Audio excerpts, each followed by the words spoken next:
Hi guys, and welcome back to my channel. So in today's video I'm going to be talking about my tips to help placement students survive without being paid and living the student life. I hope this video is helpful. If you are going on a placement, do keep watching, or if you are considering it, watch also. I am on an unpaid placement.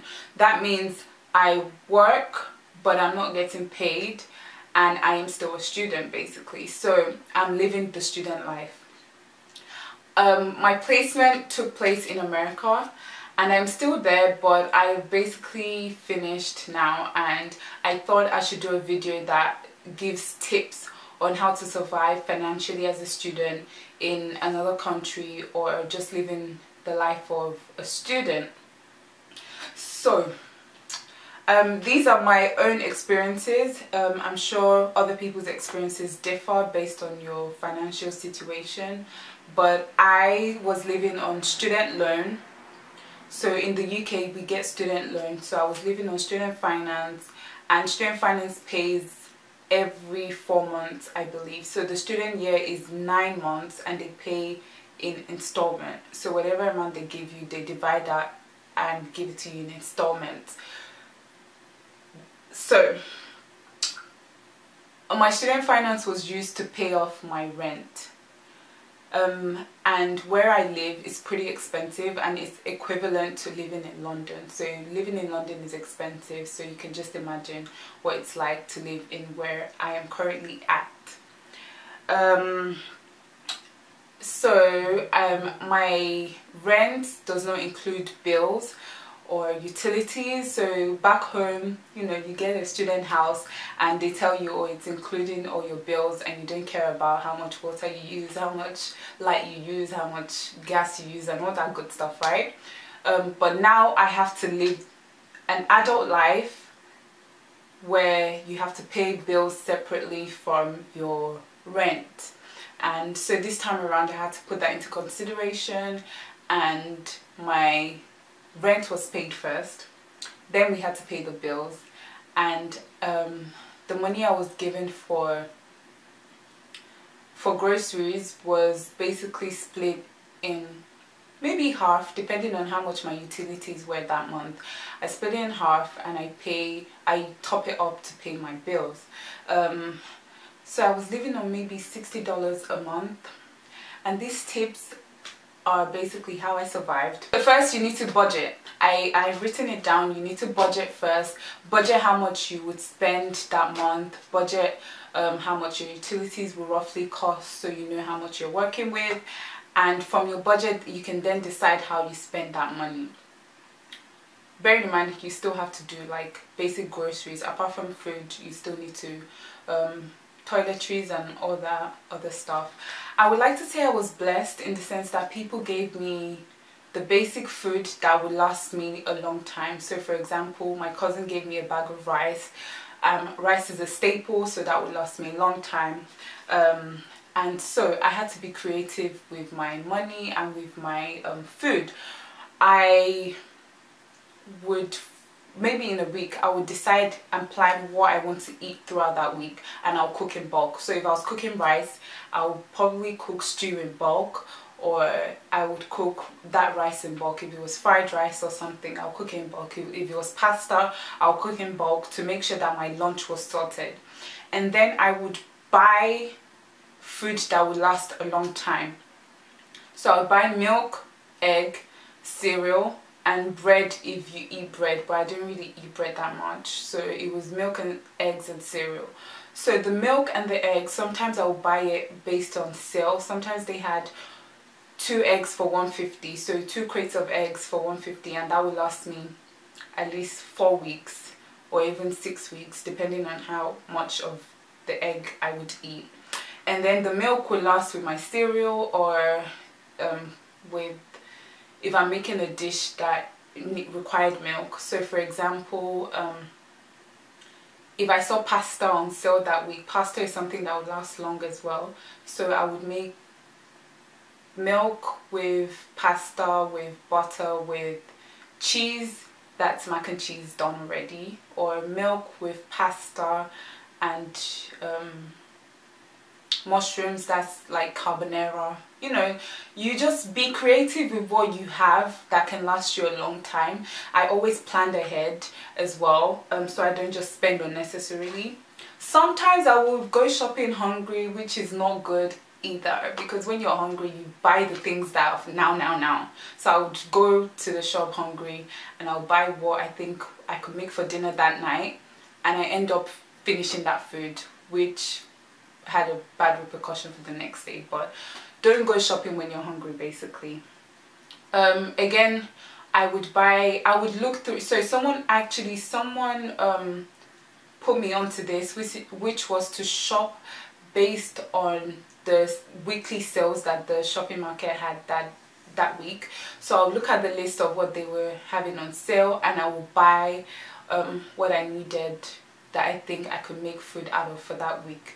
So that's another good tip, so that you don't just spend, but you actually look at what they have on sale and you buy according to that. So sometimes they had fruit on sale and I would buy that, or they had veggies on sale, I would buy that. Yes, and I was creative like that. Tortilla wraps plus fried egg equals breakfast. Tortilla wraps plus tuna plus mixed vegetables equals fish tacos or fish fajitas or something. You just have to be creative with with the things you have, and don't care what other people say, basically. You also have to rationalize.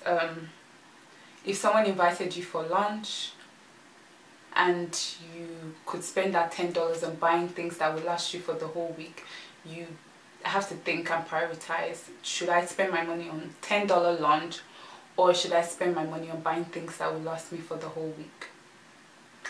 Another way that I saved money was to find a farmer's market, and through that farmer's market I would basically go and buy things that I could use for the whole month. So for example, my onions, I will buy my onions from a farmer's market. My tomatoes, I will buy from a farmer's market. My bell peppers, I will buy from a farmer's market. And this is because I can buy in bulk and I can save it, and it would last me a long time. If I was to buy onions from the supermarket, it's probably, they weigh by pound, so I'll probably spend $3.99 when I can buy the onions for like $2. So I'm saving. Yeah, so when I went to the farmer's market, I ensured that when I was going, I took cash of $10, because they only accept cash one, and I took the amount I wanted to spend. I didn't take more, I didn't take less. Even I write down my list, price them, and when I got there, $10, once my $10 is up, it's up, and I have to go home, basically. I'll put a picture of the types of things I would buy from the farmer's market, so you can see roughly what they look like. Again, save wherever you can. Save. So I saved a lot on my bills. Even though it was winter, we had to spend more because I had to keep warm, so you have to heat up your house, but you rather heat up your house and have a place to stay than your house is cold and you're spending money on food outside. Again, think wisely. We reduced how much water we were using, turn off the lights, you know, you save like that. And now that it's summer, I'm not spending money on utilities, so I have more disposable income to spend on food. So I have forcefully become a vegetarian. Not vegetarian where I'm eating healthy, vegetarian where there's no meat. You learn to eat without meat, and I was someone who used to eat my meals with at least one piece of chicken, one piece of beef, but now I can go without eating meat for a whole month and I'll be fine. But that is also detrimental because you need to supplement your irons and your proteins where need be, and I wasn't doing that, and it had a really bad effect on me, and I can notice it in my hair and my nails. So you know, there are some downsides to living the student life. And with the meat issue, I would like to say another reason why I didn't really eat meat in America is because I didn't really think it was quality meat. I wouldn't lie, I was very hesitant because the cheap meat, I'm like, why is this meat so cheap? And the expensive one, I'm like, it's too expensive. And I think the quality of the meat that I get here, I can't equate it to the quality that I have back home. I feel like the meat back home is a way better than the meat here. That's another reason why I didn't eat meat, because I think, would I rather spend my money on bad meat or save my money and use it to buy something else? So that was another reason why I didn't really eat meat. But like I said, I can go without meat now. I'm fine. Be analytical with your spending. If you want to splurge, but you know, think about what's going to have to be cut out, or what you have to lose if you spend that money. But if you save wisely, then you should be able to afford the things you really essentially need. Try and reduce how much you spend on transport. So if I could walk to the place I needed to go, I would walk there. Like, everything I needed to do was basically around my environment. Where I walk is 10 minutes away from my house, so I can just move myself there. Like, church was so close to my house also, so anywhere else that I needed to go, I would check it on Google Maps. How long does it take me to get there, and I'll walk there. If it took me an hour, then obviously I need to take a transport. But if it took me less than that, my feet would do the moving. And it's healthy for you to walk as well. Like, I got fit from walking, but obviously the situation I was in caused me to have to walk everywhere. I'm very grateful to those people that gave to me. I'm grateful for my friend who, when I'm in the shop, I needed maybe extra $5 and she'll quickly put money in my account. I'm really grateful to you. I see you, you know who you are, and I just thank God for the people that he sent to help me. So God has been really faithful to me, to bless me. At church as well, we used to have food, and I would take that home, and that would last me Monday, Tuesday, and sometimes Wednesday, depending on the quantity. On Tuesday, Bible study, when we had food, you know, that would be my dinner and my lunch. And I am so I look back now and I just want to cry, but I'm not going to cry. But I'm so grateful to all these people that he has used to bless me. You don't know how much you have impacted my life, and I'm grateful.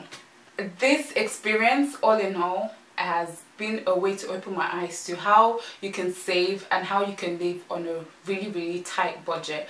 And looking back, I'm grateful for the experience. And when I have plenty, when I go back home, I will also be able to manage the plenty that I have. And now I can go back home and shop based on weekly savings that shops have. I think we have that in the UK, I'm not sure, but I think we do. And now I can go back home and I can look at the list of what they have that week, and I can shop on that rather than just shopping on a whim. Like, I used to go to shops and just buy whatever I felt like buying, and if it was on sale, yes. I know quality over quantity, but sometimes you have to be wise as well.